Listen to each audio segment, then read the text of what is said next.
नमस्कार, मैं हूं कैशव पंडित और आप देख रहे हैं देश का तेजी से बढ़ता है एटीवी न्यूज चैनल। और इस समय आप हमारे साथ में आज खास मेहमान हैं संदीप कौशिक जी, जो भारतीय जनता पार्टी के नेता हैं और प्रवक्ता भी हैं। बहुत बहुत स्वागत है संदीप साहब आपका। फरीदाबाद की जो विधायकी है एनआईटी के जी नीरज शर्मा जी, तो उन्होंने जो है अब चोला पहन लिया, वो भी कफन का चोला पहन लिया है। इसकी वजह भी बड़ी तार्किक जो है आ रही है, वो ये है कि शायद उन्होंने जो है सस्ती लोकप्रियता के लिए पहना है या फिर वो जो विरोध का बेहद एक नया तरीका खोज के निकाला है। कैसे आप देखते हैं कि नए नए तरीके जो है इजाद तो होते ही रहते हैं, लेकिन ये एक नया तरीका आया है कि कफन का चोला पहन लीजिए और इसे पहन करके वो 26 जनवरी पर गणतंत्र दिवस पर भी गए थे। हालांकि पुलिस ने उनको अंदर एंट्री नहीं दी थी। इस दौरान पुलिस से धक्का मुक्की भी हुई थी विधायक जी की। लेकिन ये लगातार जो विरोध का नया तरीका है, आपको लगता नहीं कि ये संस्कृति का मजाक बनाना भी है? विरोध का तरीका अगर लोकतंत्र में है, क्या अन्य धर्म के लोग तो इस तरह की कोई सस्ती लोकप्रियता के लिए अपने धर्म को आगे नहीं करते हैं और इस तरह का मजाक नहीं बनाते हैं? कैसे देखते हैं आप जी?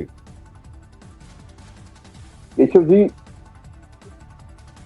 आज देश के अंदर जिस प्रकार से विकास कार्य भारतीय जनता पार्टी के द्वारा हो रहे हैं और इसमें निसंदेह देश का हर भारतीय जो है भारतीय जनता पार्टी की तरफ जो है एक भावात्मक तरीके से आप लगाइए और एक विकास की दृष्टि से आप लगाइए तो वो भारतीय जनता पार्टी की तरफ बहुत सटीक तरीके से जुड़ता जा रहा है। और उसी प्रकार की राजनीति में जब दूसरे जो विपक्षी दल है उनके पास जो है मुद्दों का इतना बड़ा अभाव है, उन लोगों के पास मुद्दे ही नहीं है। आज आप देखिए कि किस प्रकार से हमारे भाई है नीरज शर्मा, राजनीतिक तौर से अगर हम लोग इसको एक अलग दृष्टि से देखें, वो हमारे एक बहुत अच्छे भाई है, बहुत नेक दिल इंसान है, लेकिन वह जिस पार्टी का प्रतिनिधित्व करते हैं वह एक राजनीतिक पार्टी जो उनके शीर्ष नेतृत्व से चल रही है, उनकी तो विचारधारा ही जो है हिंदुत्व विरोधी रही है। और वो एक ऐसी विचारधारा से जुड़ी पार्टी से जुड़ी हुई है जिसने आज तक हिंदुत्व से लेकर हमारे राष्ट्र तक के अपमान तक के लिए उन लोगों ने कभी कोई भी ऐसी व्यवस्थाएं नहीं है जो उन लोगों ने ना की हो। अब आप देखिए देश का गणतंत्र दिवस, जो कि पूरा देश जो है, हर भारतीय, हर देशवासी जो पूरी संजीदगी से मनाता है, पूरे हर्षोल्लास से मनाता है, और ये आज से नहीं, ये पुराने समय से चलता आ रहा है। और एक हमारे देश के गणतंत्र दिवस के अवसर पर एक विधायक द्वारा इस प्रकार की, और जो विपक्षी दल जो है हमारे, उनके द्वारा एक ऐसा प्रोपेगेंडा रचा जाता है कि आप हमारे गणतंत्र दिवस का ही विरोध कर रहे हैं। मतलब उनका जो इस प्रकार का जो हमारा जो उन लोगों की कार्यशैली है, वह तो हमारे गणतंत्र दिवस के ऊपर बजाय तो उन लोगों को हमारे देश के गणतंत्र दिवस में बढ़ चढ़कर भाग लेना चाहिए, जिसमें हर भारतीय भी लेता है, और वह गणतंत्र दिवस के अवसर पर इस प्रकार की नौटंकी की शुरुआत करते हैं। आज उनके पास मुद्दे नहीं है, आज विपक्ष बिल्कुल मुद्दा विहीन है। ठीक है, आप ये देश की कॉन्स्टिट्यूशन में अधिकार है कि आप अपना विरोध दर्ज कर सकते हो, आप अपना विरोध दर्ज करें, आपका विरोध दर्ज करने के लिए अपने अलग अलग प्रयास हो सकते हैं, लेकिन विरोध किस चीज का है? जी। राम मंदिर के लिए इन लोगों ने विरोध किया, राम मंदिर तक के लिए इन लोगों ने, वही कांग्रेस पार्टी है जिन्होंने लिखित दस्तावेज के साथ जो है कोर्ट के अंदर प्रमाणिक तरीके से यह प्रूव करने का प्रयास किया कि राम ही काल्पनिक है। जो लोग राम को ही नहीं मानते वो लोग आज हमारी भारतीय संस्कृति का अपमान करने के लिए आज ये कफन डाल के खड़े हो गए। तो मैं नहीं समझता ये एक अच्छी राजनीति का संकेत है। आपके विरोध हो सकते हैं, अगर आपके विकास कार्यों के विरोध है, आप विधानसभा में अपने जो है आपको अधिकार दिया हुआ, आप अपनी बात रखते। और अगर आपके, और ऐसा नहीं है, भारतीय जनता पार्टी जो है विकास के पूरे जो है एक पूरे रूट मैप के साथ काम कर रही है। अगर आप हर व्यवस्था के साथ आप बात करें, आज मनोहर सरकार जो है, हमारा दूसरा प्लान जो है, अब मतलब 2 प्लान में हम लोगों ने इतने विकास कार्य किए। अगर हम सूत्रों की माने तो नीरज शर्मा ये है कि अनुदान राशि पास नहीं हुई, इसके कारण वो वहां मुख्यमंत्री आवास के सामने वस्त्र त्यागने वाले थे, मतलब नंगे होने वाले थे, नग्न अवस्था में आने वाले थे। क्या अनुदान राशि के लिए इतना गिरना ठीक है लोकतंत्र में?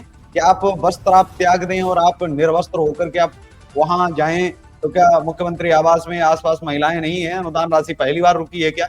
60 सालों में कांग्रेस के समय कभी नहीं रुकी। अनुदान राशि तो रुकती आती और जाती रहती है, लेकिन अनुदान राशि रुक गई, इसके लिए हम नंगे हो जाएंगे मुख्यमंत्री आवास के सामने। क्या यह उचित है? क्या लोकतंत्र में इस तरह की राजनीति की नई दस्तक जो है, नई आहट जो है, वो किस तरफ इशारा करती है? केशव जी,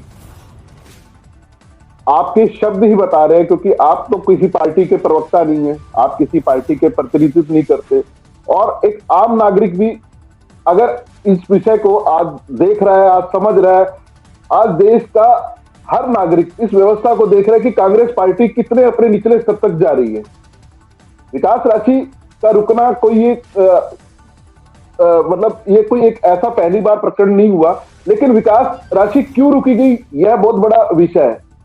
अगर आप विकास कार्यों के अकॉर्डिंगली डाटाबेस देखें, उन्होंने एक बहुत बड़ी लिस्ट, एक बहुत ही बड़ी लिस्ट जो है, जिसमें विकास कार्यों का डाटा उन लोगों ने दिया कि हम अपने क्षेत्र में ये चाहते हैं, हम अपने क्षेत्र में ये चाहते हैं, हम अपने क्षेत्र में ये चाहते हैं, सिर्फ इसलिए कि सत्ता पक्ष को उलझाने के लिए।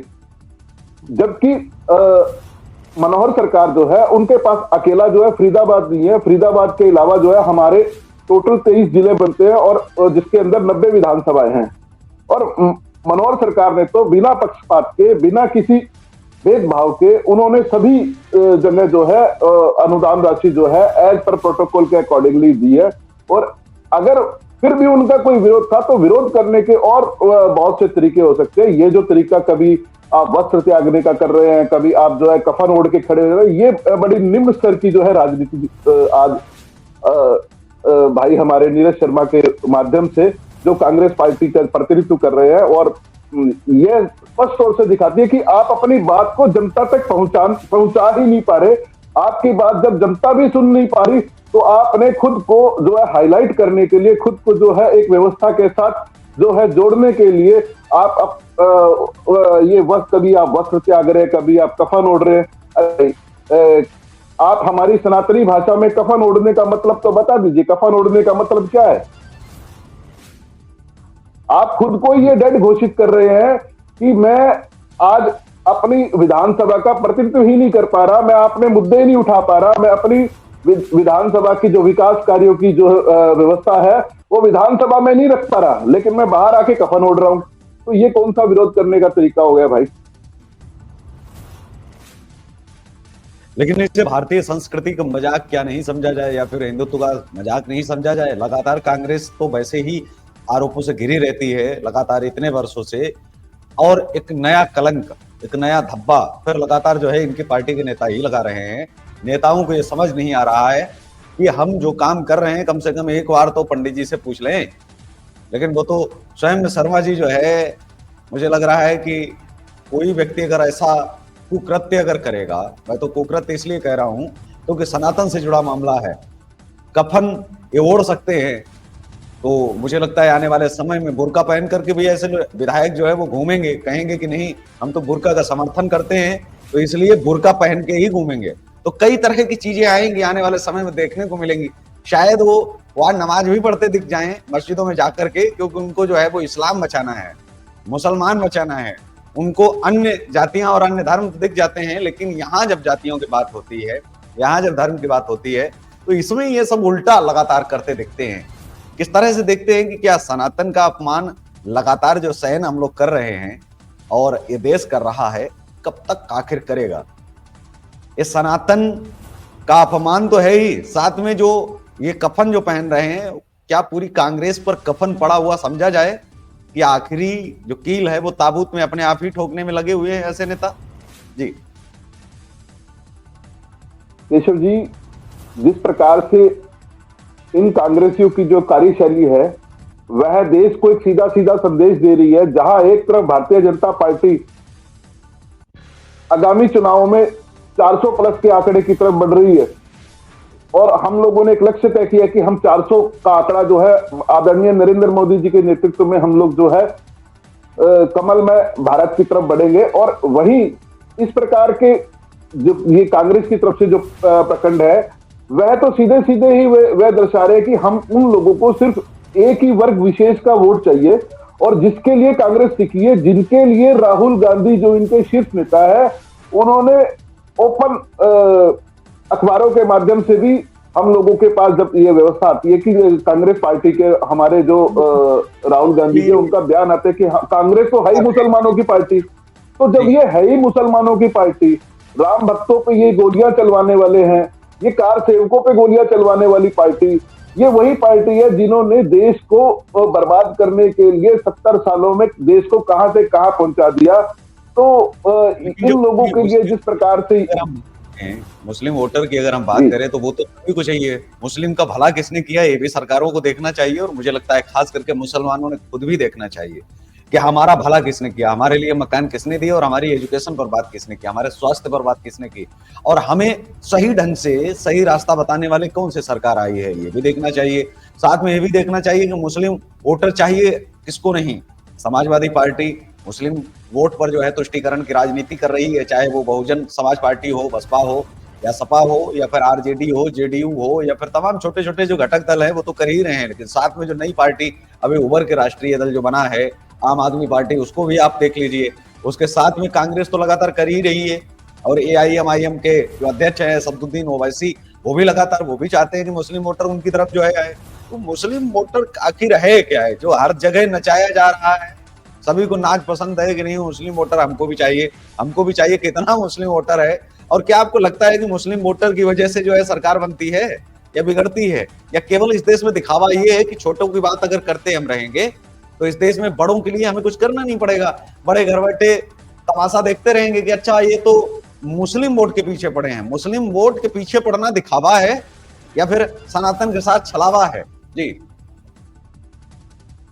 केशव जी, ये जितने भी राजनीतिक दल जो है हमारे विपक्षी पार्टियां जो जिनको आपने अभी नाम के साथ संबोधित किया, ये सभी जो है एक शॉर्ट टारगेट को लेकर चल रहे हैं। वह अपनी विधानसभा लोकसभा में घुसने के लिए इन लोगों ने एक शॉर्ट टारगेट लिया है कि हम लोग जो है किस प्रकार से एक वर्ग विशेष को लुभाए और उनको अपनी तरफ लेकर आए, जबकि ये लोग भूल जाते हैं कि हमारे देश का संविधान जो है धर्म निरपेक्षता का कानून जो है हमारे संविधान में दिया हुआ है, और आज भारतीय जनता पार्टी उसी धर्म निरपेक्षता कानून के तहत जो है उसी को साथ लेते हुए उसी कॉन्स्टिट्यूशन ऑफ लॉ का सम्मान करते हुए हम भारतीय जनता पार्टी ने मोदी जी के नेतृत्व में सार्वंगिक विकास की गाथा को लिखा है।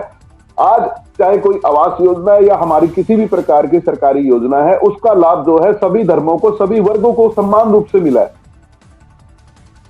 आज अगर आप देखें पूरे भारत का सिनेरियो, बहुत सा जो है मुस्लिम वर्ग जो है वह भी आज भारतीय जनता पार्टी के साथ मिलकर खड़ा हुआ है। खासकर जो महिला वर्ग जो है, चाहे वो 3 तलाक का मामला रहा हो, चाहे वो आपका और बहुत से आवास योजनाओं के मामले रहे हो, उसके तहत मुसलमानों को भी मकान मिले हैं, और उसमें जो है सरकारी योजनाओं का जो लाभ है वह हिंदुओं को भी मिला है, मुसलमानों को भी मिला है।